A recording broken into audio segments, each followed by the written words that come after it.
क्या सरकार की आलोचना करने से आपको अपने ही शहर से बाहर निकाला जा सकता है? क्या किसी सरकार के खिलाफ नारे लगाने भर से कोई व्यक्ति समाज के लिए खतरा बन सकता है? क्या लोकतंत्र में विरोध प्रदर्शन करना अपराध है? और सबसे बड़ा सवाल, क्या पुलिस किसी व्यक्ति को उसकी राजनीतिक विचारधारा की वजह से उसे शहर से तड़ीपार कर सकती है? ये सवाल मैं नहीं पूछ रहा हूँ। ये सवाल तो बॉम्बे हाई कोर्ट ने महाराष्ट्र पुलिस से बड़े ही कड़े लहजे में पूछा है। आइए आपको बताते हैं आखिर मामला क्या है। मामला मुंबई में रहने वाले सईद अहमद चौधरी का है, जो social democratic party of India के महाराष्ट्र के महासचिव।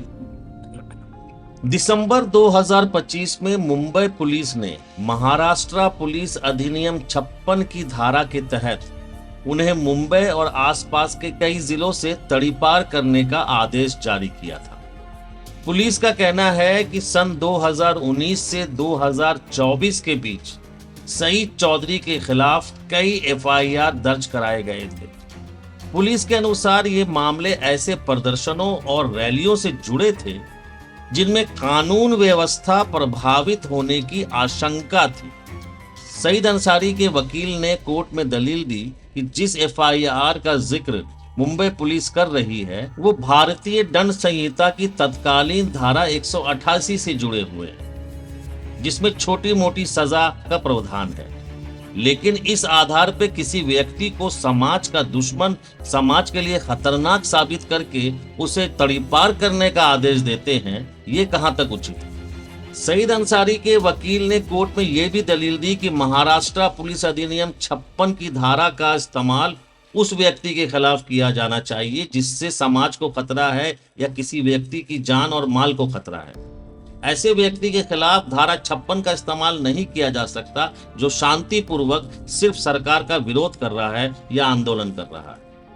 हालांकि राज्य सरकार की ओर से पेश सरकारी वकील ने पुलिस का बचाव किया और उन्होंने कहा कि याचिकाकर्ता ने बिना किसी परमिशन के प्रदर्शन किए और यहां तक कि प्रदर्शन में भाजपा मुर्दाबाद और अमित शाह मुर्दाबाद के नारे लगाए गए और कानून व्यवस्था बनाए रखना पुलिस की जिम्मेदारी है, इसलिए पुलिस ने उनके खिलाफ इस तरह का फरमान सुनाया। दोनों पक्षों की दलील सुनने के बाद बॉम्बे हाई कोर्ट ने महाराष्ट्र पुलिस को फटकार लगाई और उनसे सवाल किया कि किस आधार पे आपने एक व्यक्ति को तड़ीपार घोषित कर दिया? क्या किसी सरकार या नेता के खिलाफ नारेबाजी करने से किसी को तड़ीपार घोषित किया जा सकता है? क्या लोकतंत्र में नागरिकों को सरकार की आलोचना करने का अधिकार नहीं है? अदालत ने पुलिस की कार्रवाई पे गंभीर सवाल उठाते हुए कहा कि रिकॉर्ड पर उपलब्ध सामग्री से ये स्पष्ट नहीं होता कि याचिकाकर्ता समाज के लिए इतना बड़ा खतरा था कि उसके खिलाफ धारा 56 जैसी असाधारण शक्ति का इस्तेमाल किया जाए। कोर्ट ने आगे कहा कि यह मामला केवल एक व्यक्ति का नहीं है बल्कि पूरे लोकतंत्र का है। क्या सरकार के खिलाफ आवाज उठाना अपराध है? क्या असहमति जताना कानून व्यवस्था के लिए खतरा माना जाता है?